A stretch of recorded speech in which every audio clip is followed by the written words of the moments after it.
So today let's take a look at and into this ultrasonic air humidifier. It was donated by my friend, so big thanks for the donation, and now let's take a look at it. And let's explore how does it work and what's inside. It's quite huge, it barely fits in front of my camera, and this top of it is just a water tank, no electronics. This is where the water mist probably comes out, and the water probably goes through this into the atomizer or whatever they call it, and just a handle probably.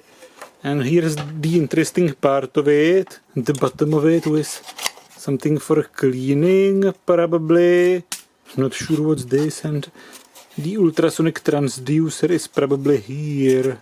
I think when you put this top of it on it, it presses this and it opens a valve in it, and then the water can go here and into the transducer, and the water mist then probably goes through this tube into this where it comes out. Before opening it, let's actually try to turn it on and see what it does. And you're probably meant to unscrew this one and put water into it through here, but I have a feeling that I'm going to flood this area very soon. I put about a liter or two of water in it, and this is probably going to lead to a local flooding. But anyway, let's put this top on it.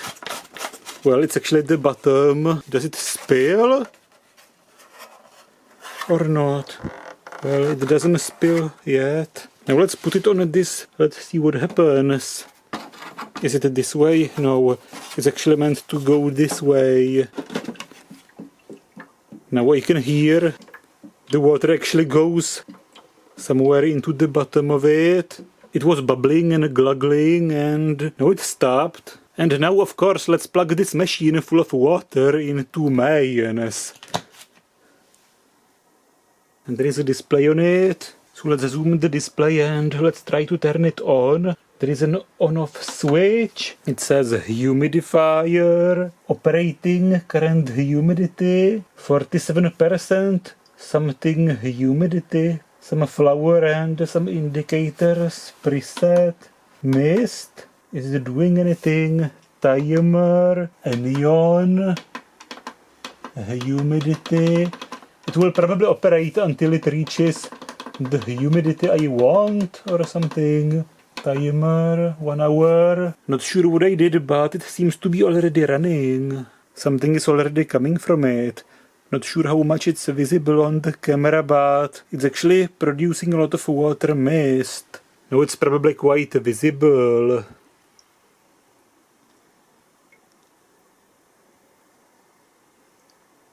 It's quite powerful actually.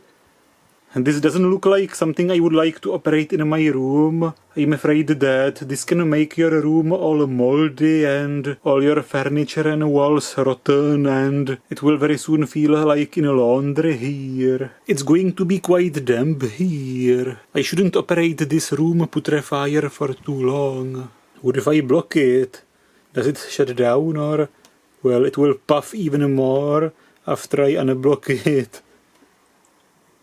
Interesting. It's a nice toy, it looks cool, but I'm not sure if it's actually beneficial to run this in your room.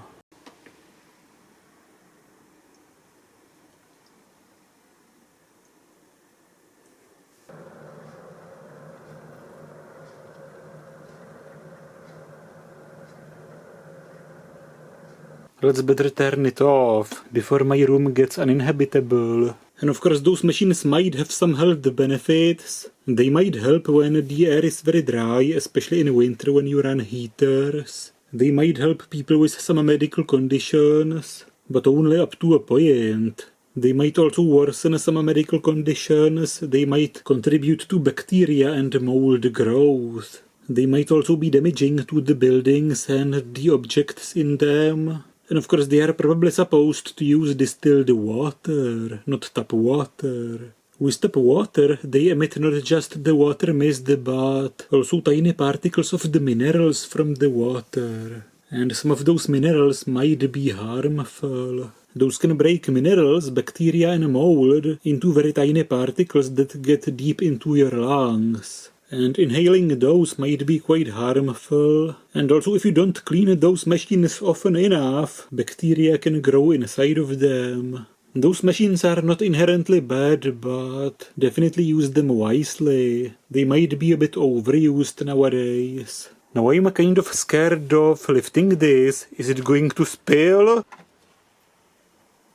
Well, it doesn't spill, but there is water in this. The bottom part of it has water in it. But this one doesn't actually leak, or not too much. There is this valve in it basically, which allows the water to go here. This pin actually presses this and it goes into this pool. Now of course the question is, can I run it without the top of it?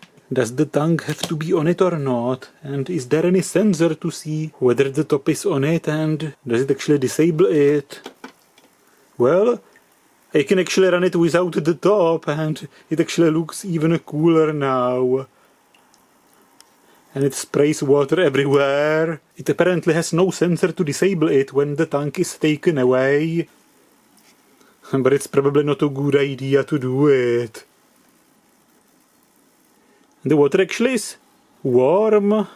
And is it a good idea to put my fingers into it? Definitely not, but anyway. It's not just producing the mist, but also throwing those water drops everywhere. It has a lot of fancy controls and timers and presets and whatever, but probably the only thing it does is that it produces ultrasonic vibrations in the transducer, and this turns the water into the mist, and that's probably it. Here's the close-up of the display. It might have various power levels. It definitely looks interesting. It would be nice just as a decoration, but you'd have to put some big container around it to contain this splashing water. And is there anything to sense the water level? Does it automatically stop when the water runs out? And what this one does might be the water level sensor, and I think when it runs out of water, the transducer could overheat because it's actually cooled by the water.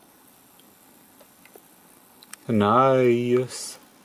Let's experiment with the setting. Pressing the mist button, it actually seems to be more powerful and spraying more water. Now that's the lowest, probably. The medium, the highest, and back to the lowest, or not. Well, this is actually the fourth power level, the highest one. And then it goes to the lowest one. It seems that the mist button cycles through 4 levels of power. The lowest, the second one, third one, and the highest one probably.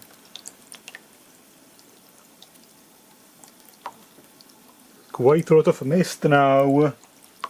There is some preset button. There's the anion button.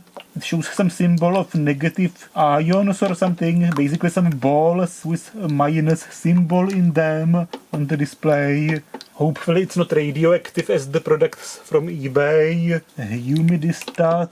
This is probably shutting it down when the humidity in the room reaches a certain level. And the timer is basically just a timer, nothing fancy about it. So it seems to have 4 power levels, a timer, a humidistat which basically turns it off when it reaches the desired humidity in the room, and a preset button probably to activate some preset, some user setting or something. But I'm not sure what the anion button does. I was basically switching the power levels by this one.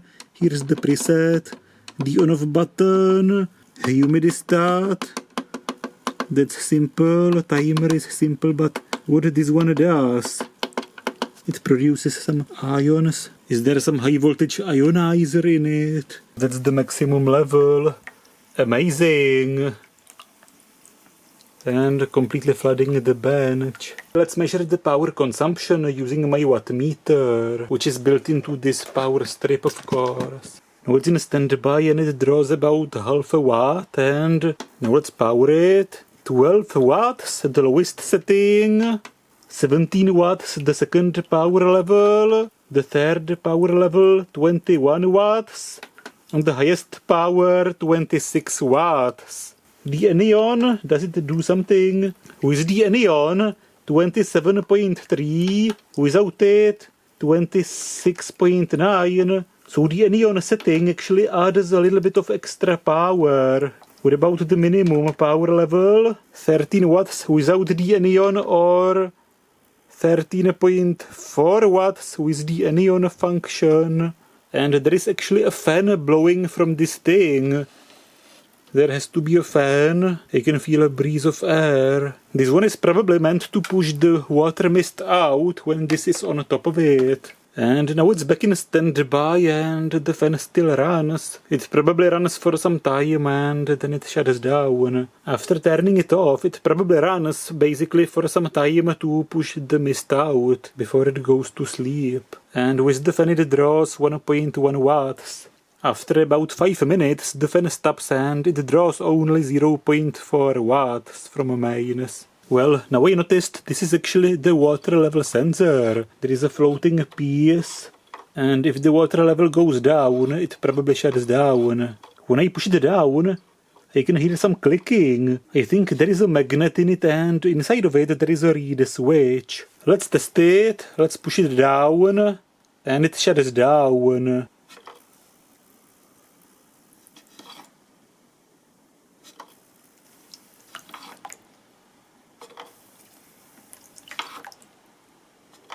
Out of curiosity, I left just very little water in it and let's try to run it. Let's lift this to simulate a higher water level and it actually runs like this.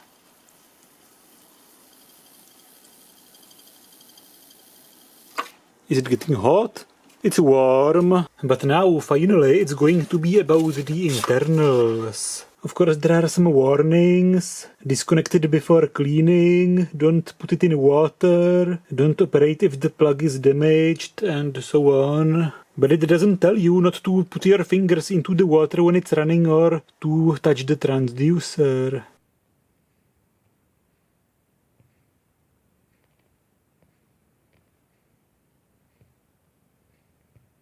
And the main is voltage, frequency, the power consumption, and that's it. Now let's open it. 4 screws. Let's unscrew them. They are unscrewed. Do I have to pry it or... It actually opens easily and that's it.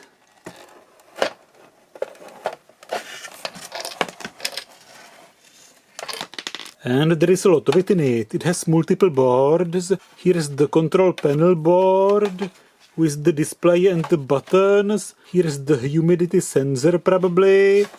Here is the switching power supply. Here is the high voltage module for the ionizer. And here is the module driving the ultrasonic transducer. And here is the fan, or actually a blower. And this is probably the ionizer electrode, steel wires or carbon wires connected to it using a high voltage cable. It goes into this module.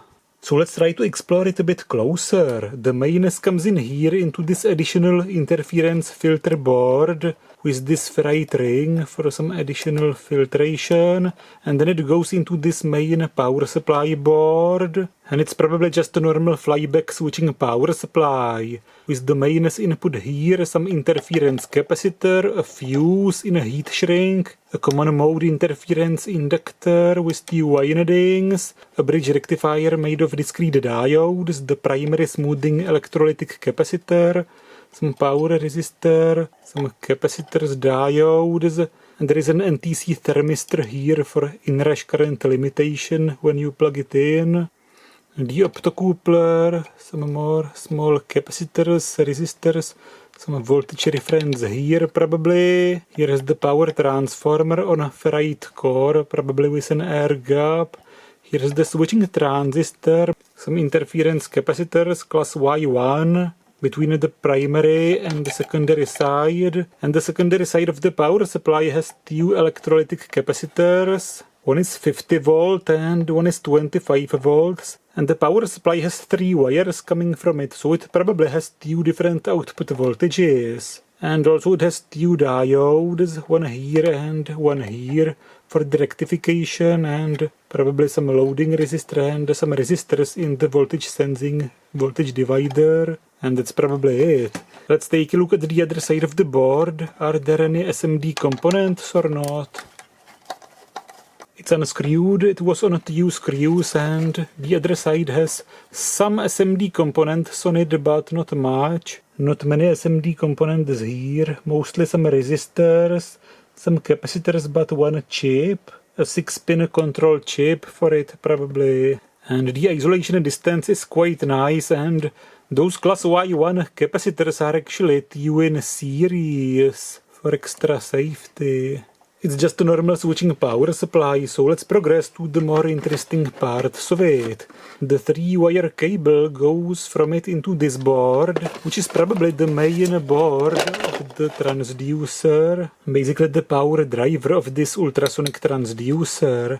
There is some shielding on it, some power transistor and some other cables going from this. And this board has 3 connectors on it. This one is the incoming cable from the power supply, and here it says plus 38 volts. And this is probably for the power circuitry. It has a fan connector on it, but strangely the fan cable actually doesn't go to the fan, it goes to this control panel. And the last connector also goes to the control board with the control panel. And this cable says PWM, pulse width modulation. So it probably uses a pulse width modulation to modulate the power of it. And this pair of wires goes from the connector called fan. It's actually used to bring the 12 volts from the transducer board into this control board. So basically the power board is connected with the control board using 2 pairs of wires. One is for the 12 volt power and one is for the pulse width modulation. Let's take the control panel out. It was on 4 screws and it comes out. There is some custom display on it and 6 buttons, some electrolytic capacitors, some transistors, small resistors, a capacitor, a ceramic one more here, some diodes or maybe Zeners, and some power package here. And this one actually is a 7805 voltage regulator. A very common voltage regulator. This one probably regulates the 12 volts down to 5 volts for some circuitry and for the microcontroller. Is there anything under the display? Well, there is something under it. It seems there is a through-hole chip under the display and maybe some other components. But from the other side of it, there is a chip or microcontroller on it, an SMD one, but no other SMD components on this board. And the chip marking, and here are the connections, the pulse width modulation, the fan, this is probably the water level sensor, the floater. Here it says LED, but there is no cable, and K is the high voltage generator. And here 12 volts. Well, this is the high voltage generator and this is the water level sensor. It's impossible to see this chip without desoldering the display. It's basically a through-hole chip with a lot of pins. Here, 1 row of pins for the display. It's a custom LED display with custom symbols. And there is also a 5-wire cable going from it to the humidity sensor at the bottom of it here.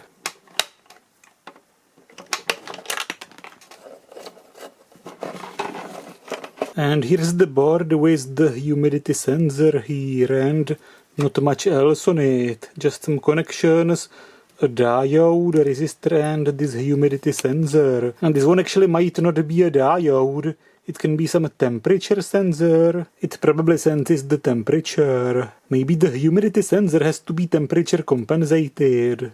And here is the high voltage module. The input is 12 volts DC and the output is minus 4 kilovolts DC. And the high voltage cable goes from it to this electrode, and then this fan, or actually a blower, sucks this ionized air in and it's mixed with the water mist. And the water level sensor is probably this. Let's try to remove it. And yes, it's basically just a tiny board with nothing else on it than just this reed switch. Two contacts in a glass tube, and in a magnetic field they are attracted to each other and make contact. But of course everybody's waiting for the most interesting part of it. The ultrasonic source with this board and transducer. And there is some shielding or whatever it is. Let's try to remove it to see it better. So here is the transducer with some marking on it, and it has just two wires coming from it to this board, and the board has some power transistor on it, and some capacitors, probably polypropylene ones, some small inductor, a diode, capacitor, some resistors, there is an inductor, some resistors, and that's it, some connectors, some unused. Is there anything on the other side of it? There seems to be nothing else. No SMD components. Absolutely nothing else here, so the only active component is this transistor. There are no other transistors, no chips, so it seems it has to be self-oscillating. And this ultrasonic driver circuitry actually looks quite simple. It basically just gets some power from the power supply and some enable signal from the control board, and it would probably be able to operate independently. Let's try to unscrew this transistor from the heatsink. Well, that's a long screw. This is metal, not plastic. And the screw is absolutely bloody long for what it does. It goes through this and most of it sticks out. Let's try to reverse engineer the schematic of it. Here's the bottom side of the board. And here's the schematic of it. And it's just a very simple single transistor self-oscillating circuit. And few voltages go from the power supply board into this board, but this board doesn't use the 12-volt voltage. It goes through the board straight into the other connector, going to the control board. And this one only uses 38 volts. And this is what the marking on the board says. I still have to measure the actual voltage. It has no other active components other than this power transistor, an NPN1. It's a bipolar transistor. Its collector is connected straight to the positive, so basically the high frequency voltage is on the emitter of it. It's switching at a high frequency, and this high frequency voltage goes through this coil, this capacitor and this capacitor into the ultrasonic transducer. But there is also a feedback going into its base, and it seems that this capacitor is the resonant capacitor, and those capacitors have a high capacitance. There is probably mostly DC and very little AC on them. It's running at a high frequency, several hundred kilohertz or even a couple megahertz. For such a high frequency, those capacitors have very low impedance. It seems that to make it oscillate, there is a positive feedback going from the emitter of the transistor through this coil, this capacitor and this resistor into the base of the transistor. And the power supply feeds it via this coil. There is some small base capacitor, a base resistor, and the operating frequency probably depends on the mechanical resonant frequency of the transducer. The switching of the transistor probably follows the voltage on this transducer. When this side of it swings into negative, the transistor is off, and when this side swings into positive polarity, the transistor turns on and it basically pumps new energy into the resonant circuit. And this coil is just a very low inductance, just 3 turns of a wire with no core. And this is a higher inductance inductor on a ferrite rod, and this is just a low current inductor. On the board, this is the inductor in series with the emitter. This inductor feeds it from the power supply, and this inductor feeds the base of the transistor. And the transistor has an antiparallel diode to protect it against reverse current. And of course the base of the transistor needs not just the AC feedback, but also some positive DC current bias. You have to basically add a little bit of positive DC voltage to have a current going into the base. It will not oscillate without this. And this is actually also used to switch it off. The DC bias comes from this. There is a connector and the control board can enable it by shorting those pins or disable it by disconnecting them. If this is open circuit, then this resistor pulls it down and it's all off. But when this is jumpered, there is the positive voltage going through those resistors, and basically this forms a resistive divider, and there is some DC decoupling capacitor, some inductor probably to remove the interference. The inductor passes the DC current and stops the high frequency current, and this feeds the base of the transistor. And now let's take a look at the board. It seems to be botched and repurposed quite a lot. There was a fuse, which is replaced by a blob of solder from the other side, and this board was probably meant to operate with no control board. This connector says fan, so it basically went straight to the fan, and they repurposed this connector to feed the control board, to get the 12 volt power to the board. And there is a space for a transistor switching the fan, only when the ultrasonic generator is running, but now this transistor has just a jumper instead of it. And there was a resistor powering the base of the transistor probably, and there is a connector which has nothing in it, and it actually is soldered into a place which was meant to have a capacitor in it. That's weird. And there is a connector for some LEDs, a green one and a red one. And this 15 kilo ohm resistor would power the green one, and they omitted the LED but they left the resistor in it. It's this resistor in the schematic. I think when it was active, the green LED was on, and when it ran out of water, the red one was on. And there was a transistor basically inverting the signal. So when the green one is off, the red one is on. And it's base resistor probably. And this connector is the pulse width modulation connector, but originally it was the connector going to the water level sensor. So a lot of connectors are repurposed. This one was the fan, and now it feeds the control board, and this one is the pulse width modulation input, but it used to go to the water level sensor. And there used to be a potentiometer, which is replaced by a resistor.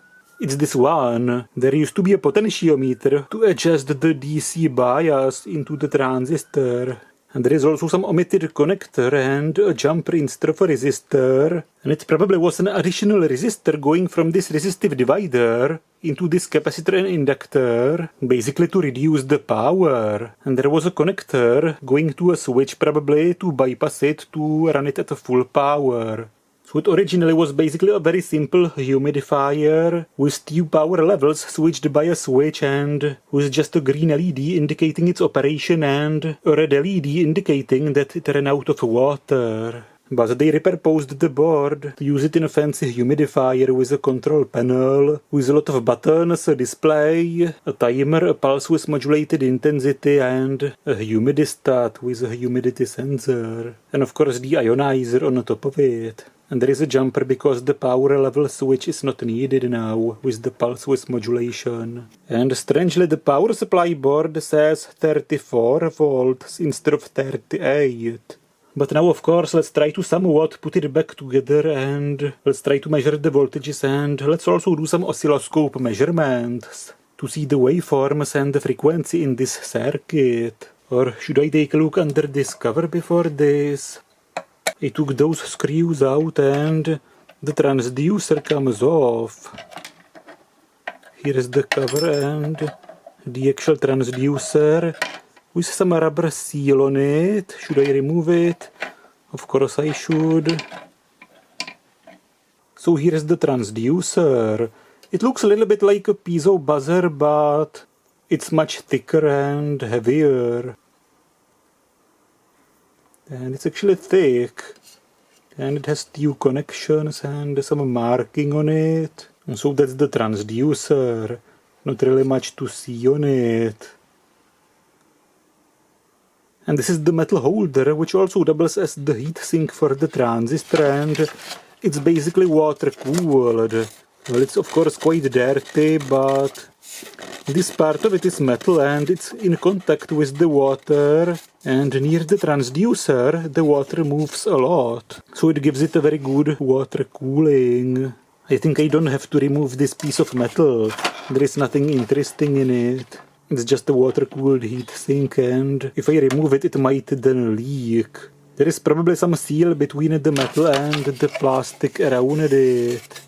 So it's somewhat back together, and this brush is probably meant to clean it, but it doesn't really work. Now measuring the voltages of the power supply. The 12 volt rail is 11.4 volts. and the higher voltage is 34 volts. I soldered some test wires to the board.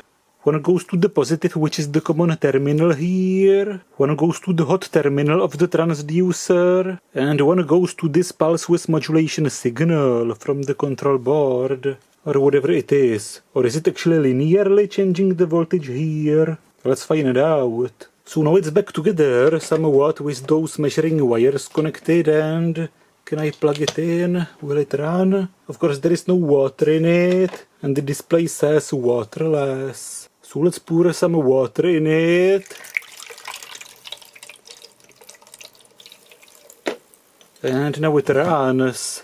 Of course I should better put it in some splash container and connecting my oscilloscope to it. And of course I have to hope that the switching power supply in it safely isolates it from mains. And now this is on the oscilloscope. This is the transducer signal, and this is the pulse width modulation signal. Now it's in standby, so there is no signal on the transducer, and the pulse width modulation signal is low. Now let's turn it on, and it's running. And you can see that the pulse width modulation signal is actually modulating the oscillator, or basically enabling it and disabling it. And you can see that the pulse width modulation runs at 62 Hz, and the duty cycle is 45% in the lowest setting. The second one, 63%. The third one, 81%. And the highest one, 99%. It's still not running continuously, there are some very short of times. And back to the lowest one, and turning it off. So this is the low frequency pulsing to modulate the power, and now let's try to zoom it to see actually the high frequency oscillations in it. Here you can see how the oscillations start a little bit after it gets the enable signal.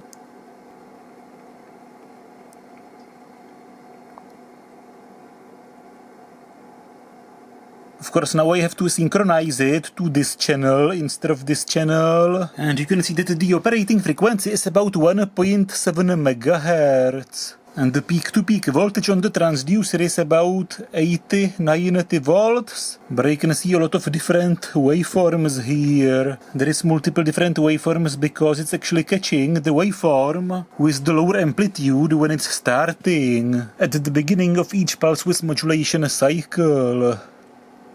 Here you can see the startup. When I take just one measurement, this is the actual waveform after the oscillator becomes stable. 1.75 MHz and 78 volts peak to peak.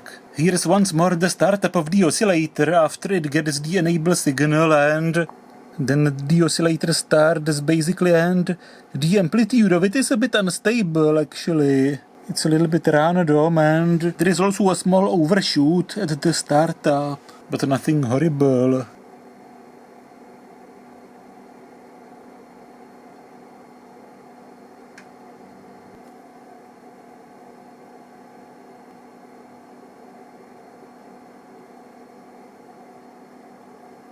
And on the Fourier transformation you can see the main frequency here, and also a little bit of the second harmonic here and the third harmonic here.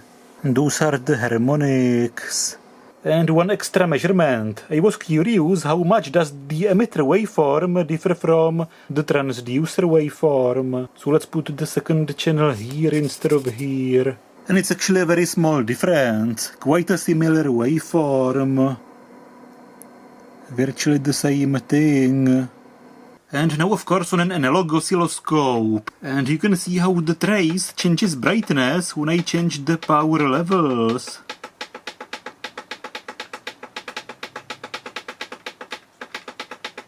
This is again the transducer and the transistor emitter. Very similar waveforms. And the envelope.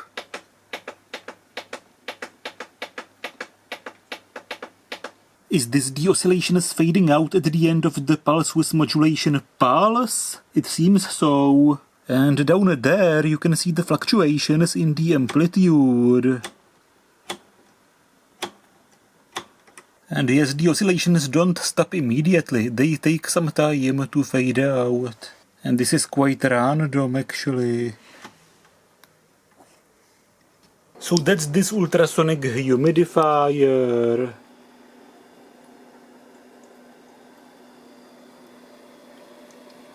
And this symbol on it says you shouldn't put tap water in it. Thanks to all of my patrons on Patreon. I really appreciate your support. And of course you can also become my patron. The link to my Patreon is in the description, as well as the link to my Instagram.